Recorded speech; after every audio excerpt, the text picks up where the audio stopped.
We're all healing from something, and today's guest, who grew up in an infamous cult, is an exceptional example of healing.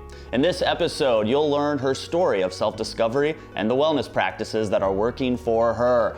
Welcome to What's Working, your mental wellness show. Your brain, your body, your mind, your soul. The What's Working show with Callie and Kyle. For a show all about healing, I could not think of a better guest to start out our conversation than Flor Edwards, who wrote Apocalyptic Child, all about how she was born into and raised in the Children of God cult. Flor Edwards, what a title. When people ask you what your childhood was like, what do you tell them? That it's going to take at least an hour to explain it. Right. So it's not a conversation I can just have on a whim. Yes. You know, when someone asks me where I'm from, I have to either tell them a very short version, but it's hard for me to actually start explaining to them where I'm from. Yeah. You and I actually just sat down for 2 or 3 hours separately on Med Circle to do a deeper dive into your book and what it's like growing up in a cult, and also how you faced a lot of challenges even once you got out of the cult, both with underage drinking and a suicide attempt. These are obviously really big challenges and struggles, but you've overcome them through a lot of different ways. I want to give our viewers a sneak peek of that series at medcircle.com. So take a look at this. What is or was the overall belief system of Children of God? There was a lot. The leader wrote thousands of letters, but I always narrow it down to 3 main belief systems. One was that the West was evil. So he believed any type of Western thinking. He was very against capitalism, consumerism, any type of political structures, any institutions he was against. The West was evil. The second was the apocalypse was coming. So I don't know exactly when this revelation came to him, but when I was around 5, I remember learning that the 1993 was the date when the world was going to end. So that sort of created a movement to move everyone out of the West before the apocalypse. So that's sort of how I lived my entire childhood in a third world country in Thailand, basically kind of preparing for the end of the world, which was coming in 1993. And then the third main belief was this kind of free sexual belief that, you know, he was trying to kind of marry religion and sex. You know, he thought the separation of spirituality and the body, which is a thing in the church, you know, this idea of guilt and, you know, sort of shun the body to serve God. He thought that was quite damaging. So he sort of capitalized on this idea of sexual repression, and the young hippies just ate it up. Yeah. In her memoir, Flor Edwards writes on page 214, "I began to realize that my mind was the most powerful tool I possessed, and all my life it had been controlled by a man who claimed to be the voice of God." On 215, she continues writing, "I was beginning to understand the power of a story. I wanted to tell my story, and I wanted to tell it through writing. I titled my research paper, The Family of Love of Cult, which eventually led to this memoir, Apocalyptic Child." Flor Edwards, thank you for being here. Really powerful words from you. Thank you. You're such an accomplished writer and such a talented writer that hearing how you were raised and reading the beauty of your words, it took me a moment to put them together, because I thought, how did this woman trapped in a cult for the first 13 years of her life with no formal education until much later learn to write so beautifully? But it was such a mastery of yours from an early age. I read somewhere that the best writing comes from a place of captivity. Really? I don't know if that's true, but I know some great pieces of great works have been written actually in prison. And I think for me, writing was my way of breaking free. Like it literally, I freed myself through language. All I had was memories and language. And those were 2 things that were given to me for free. I didn't have to pay for them. I almost thought of it as the cheapest startup I could ever do. Yeah. Right? And so it was just me, my memories and language. And I thought, gosh, this is an incredible story. Yeah. And I started to slowly craft it. But I think that desire to write was just an innate desire. Because I didn't grow up with fairy tales. I did not really read books as a child other than the Bible and Father David's teachings. So maybe in some sense I was fed fiction because Father David's stories were a lot of fiction. But yeah, that desire to write and that desire to tell my story, I think, was also an active agency for me. It was my way of asserting myself into the world and saying, I exist and I matter. Mm-hmm. You know, because in some ways when I grew up, I was non-existent. I was nothing. You know, sometimes I felt like I was just a number. They literally labeled us with numbers. Mm-hmm. And when I came out into the world, it was like, where do I fit in? You know, that was my constant, you know, question. And I found that when I wrote, I was able to fully articulate and communicate exactly what I was feeling. And I think that's the power of writing. What does it feel like when you're writing? It feels quite natural. Like sometimes it feels like it's the only thing that I can do, really, if that makes sense. It's the only place where I feel like totally in control and also totally free at the same time, which I think is a place that we don't really get to be very often, or if ever. Yeah, I agree. The reason I ask that is because you're very fortunate to know what you're good at and what feels good to do. Mm-hmm, mm-hmm. A lot of people, I would even say most people, really struggle to find that purpose, that mastery, that meaning. Mm-hmm. And you have that, and you've been able to heal from your life through it and because of it. Mm-hmm. And so when people are searching for their mastery, their writing, they should look perhaps for that feeling of freedom, that feeling of control. I remember probably back when I was writing my book, I remember listening. It was, I can't even recall where this was, but it was some spiritual, I think it was on KPFK or something, but it was talking about how there's a place where everyone can be, where they're in that zone, where they're in that space. And I think I talk about it quite briefly in here. It's called the no time, no space zone, where you're just completely in it. And it can be anything. It can be, you know, being a sound person. It can be, I think it's when you're creating something or communicating something and you know when you're in it. And yeah, I feel fortunate in some ways that I've at least tasted it.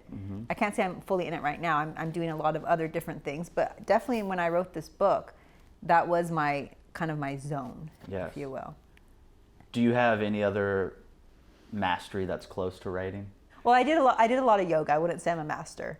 Well, and when I say mastery, it doesn't mean that you have to be the best at it. Right. It's just something that when you feel it, you feel that feeling. You know, you feel like when I work with animals, I feel that. Yeah. It is like time doesn't exist, space doesn't exist. Yeah. When I'm in an enthralling conversation like this, I forget that we're filming. Right. And I always tell my producer afterwards, I go, oh, what we just shot must have been good because I forgot we were filming. Yes. Because then I'm in that zone, that moment. And having that mastery and being aware of it, again, I'm not the best at it, but something that gives me that feeling improves my life, allows me to heal from things because it is a forced mindfulness. Yeah, it's getting out of that place of, they call it the no mind zone. It doesn't mean that you're not thinking, you know. I think a big part of kind of mindfulness practices is, I don't know how much kind of meditation or things like that you've done or practiced, but you're not trying to shut the mind off. You're actually trying to fully engage the mind because the mind wants to be engaged. And the mind is very, very complex and it's got tremendous potential. But the problem is we spend most of our lives distracted or stimulated or, you know, gratifying ourselves with instant gratification because that's the society we live in. That's what we're being fed. That's right. And in some ways, yes, I was isolated, but also I was isolated from some very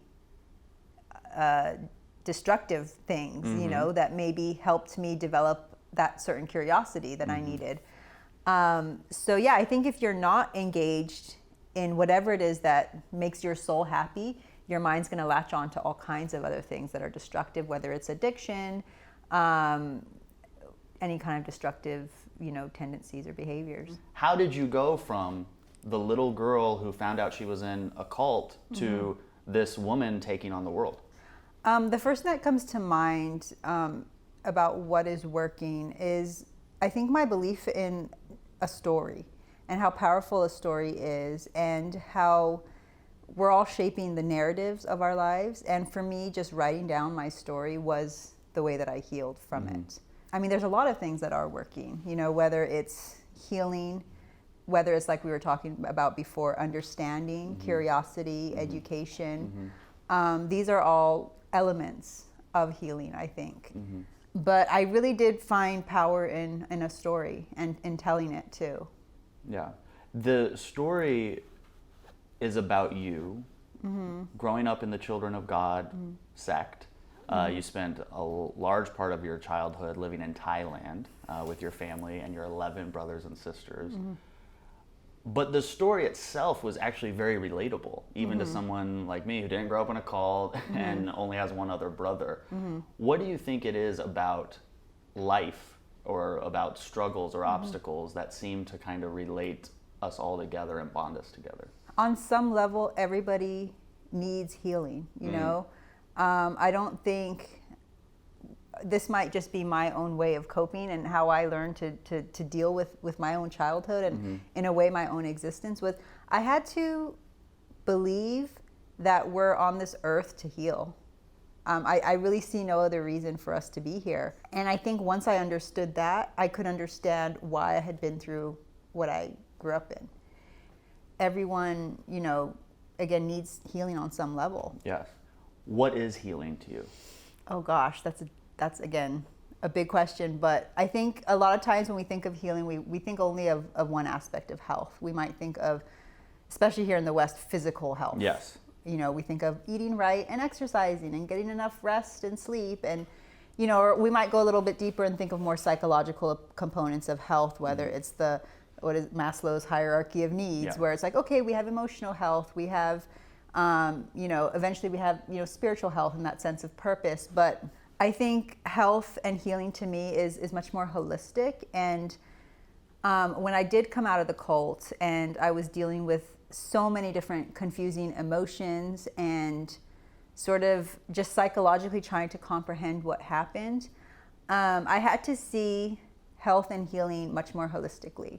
As we were talking about before, growing up the way I did was in some ways the ultimate form of psychological abuse. And I always tell people, it's kind of hard to say this, but it's almost like I had an invisible disability. You know, I had something no one could see, but that I was aware of.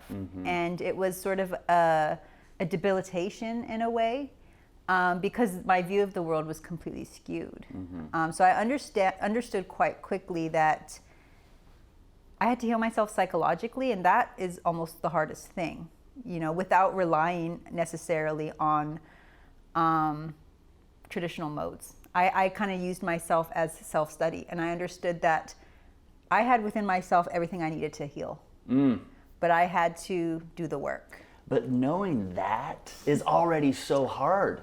I think most people look for First of all, I don't know if when we say the word healing, if everybody thinks about it how you just explained. I think most people do, I got a cut and now it's healed. And we're talking about that deeper self-healing. Soul healing. Soul healing, which could you say that that's almost growth? Oh, absolutely. Healing is a form of growth, improvement. Yeah, exactly. And they look for that growth, improvement, that healing in a bottle and drugs and a relationship and sex and money and toys and whatever it is, instead of themselves. How did you know that you had everything you needed already to heal? Some of my answers are just going to be that I think I was lucky. That's a fine answer. I sometimes stumbled into things. By the way, the girl who grew up in a cult in Thailand said you're lucky, so there you go. I am lucky. And that alone is so great. I'm going to keep saying it, because the more I say it, the more I get it. That's right, that's right, that's right. So you think you just had that within you, that knowingness? I think everyone has that knowingness within them, you know, and I think if we ignore it, that's where real pain starts. How do you know if you're ignoring it? When you're starting to rely on other things, because you're covering up that innate conscience of what you know. I think we all have that connection to whatever you want to call it, the divine or God or whatever. But we have that inside of us, and we're so distracted, like we were talking about before, with, you know, overstimulation and distractions. And I think we don't live in a world that allows us to ask the important questions. And somehow my childhood forced me to ask maybe important questions. I hope they're important questions, but to me they were important questions. What is the most important question? This is going to probably sound really cliche, but why am I here? And what is your answer to that? Short answer right now, to heal, to also help others. You know, I've always had this strong desire inside myself to help other people. If I'm not somehow helping other people, I just don't feel like it's worth it in a way. And that's hard because you get so distracted with all these other things. But even when I'm, you know, in work, you know, I have to be helping people on some level. Mm-hmm.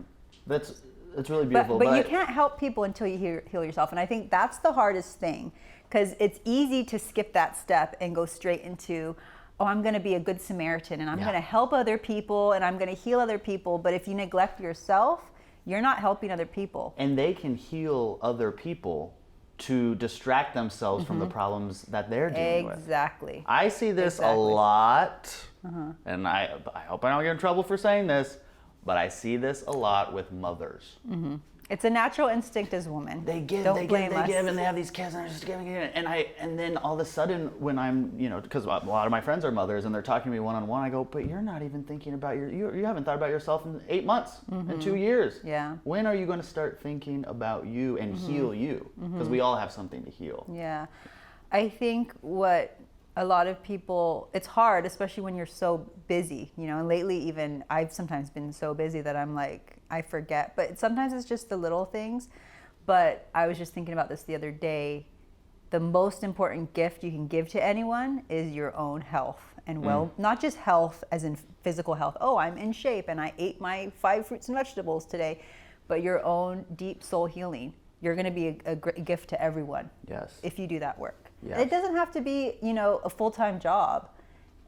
It does take, I think the most important thing is intention. You know, intention of what are you trying to do? What are you looking for? Have you read Seed of the Soul by Gary Zukav? I'm aware of it, but I have not read Well, it. I'm going to gift it to you, okay? Seed of the Soul, Gary Zukav, is in my opinion, the creator of intention and how that is so powerful and drives us. So I will make sure that you get a copy of that book, and you can get a copy of Gary Zukav's book, the link below, or of course, Apocalypse Child, all in the description below this video. Now, I want to get your thoughts on 2 things that you said during the Med Circle series, which I will take with me forever. One is how important understanding is to heal. And 2, how curiosity has led you to that desire to understand. Can you speak to how curiosity and understanding has led you in this, on your quest for healing? You know, the first thing that came to mind when you started to bring that up was this idea of we're such a product-oriented society. We're always looking for the end result. And taking time to slow down is one of the most important aspects of healing. The mind works so much faster than the body. And when we need to heal, a lot of times it's in the body where we need to heal. Well, we need to start healing. And I think taking that time to stop and understand was definitely a monumental part of my healing, of understanding my past. Because there was no way that I could begin to heal until I understood. And what did you have to understand? I had to understand why this group formed. That was like my first question. Was why did this happen? The children of God. The children of God. I had to understand why the children of God formed, why people joined the group. Later on, I started to understand why the leader started this group. I had more existential questions about why was I born into this group? Why did my parents join? So all these questions were sort of prompting me into other deeper questions about my healing. And when you asked yourself those questions, was it just an internal conversation? Yeah. Or, you know, it was also the beginning of my process of writing. You know, how do you start writing? You start asking questions. And then basically I sat down and decided to start answering these questions that people would ask me too. Yeah. In addition to writing, what other mental wellness practices do you do? I heard you might do a little yoga. Oh boy. Well, I did stumble into yoga when I was 19, and that was honestly like a lifesaver for me. I think that gave me some spiritual grounding, because one thing about the children of God, and this is one thing that a lot of people don't understand about cults, is cults give their followers something. Like, people wouldn't join and stay if they weren't getting something out of it. It's kind of like an abusive relationship. Like, people don't stay in abusive relationships to get abused. They stay in an abusive relationship because the manipulator is feeding them something that they absolutely need to kind of survive in a way. So the manipulator will pinpoint what the victim needs and then fulfill that, and then start projecting their own, narcissism on them. So the cult gave the followers, this sense of belonging. Your ability to look back on why all of this happened and why those people joined the cult gives you that understanding of why it happened, which heals you, because in order to heal, we have to understand why, is what I'm hearing. Would you agree with that? Yeah, absolutely. Yeah. And that's why your story is so great for everybody watching this show, is because we all have something to heal with, heal from. Some of us might have lived a really great life, and we just got to heal from, we had to move in high school one time, right? You moved 24 times in 2 years. Oh, by the time I was 12. By that time you were 12, yeah. So it's so much, you have so much more to heal from, or at least so much a different thing to heal from than most people do. Yeah. And so if they can see you heal, from the desire to understand, from your curiosity, and finding your mastery of writing, then they can take that from what's working with you and apply it to them. I hope so. When I started writing, I think that was, I did ask myself, how can I kind of help people? And I had that exact intention, was if people can see that I could get through that, people can get through anything. That's right. And I didn't even have to necessarily help people. If I could, again, just help myself, and it was hard. Like, I had to get myself in some ways in my best physical, mental, emotional, spiritual health to write a book. Like, that takes an incredible amount of stamina. But I thought, if I can do this, and if I can relay this story for other people, whether they look at it as something from the outside or whether they can relate to it, if they can see what I've been through and how I came through it, and they can as well. Yes, absolutely. In part 2 of this conversation, Dr. Ramani, clinical psychologist and med circle doctor, will be here. She's going to share her insight to what's working for Flor Edwards and more, so we'll see you then.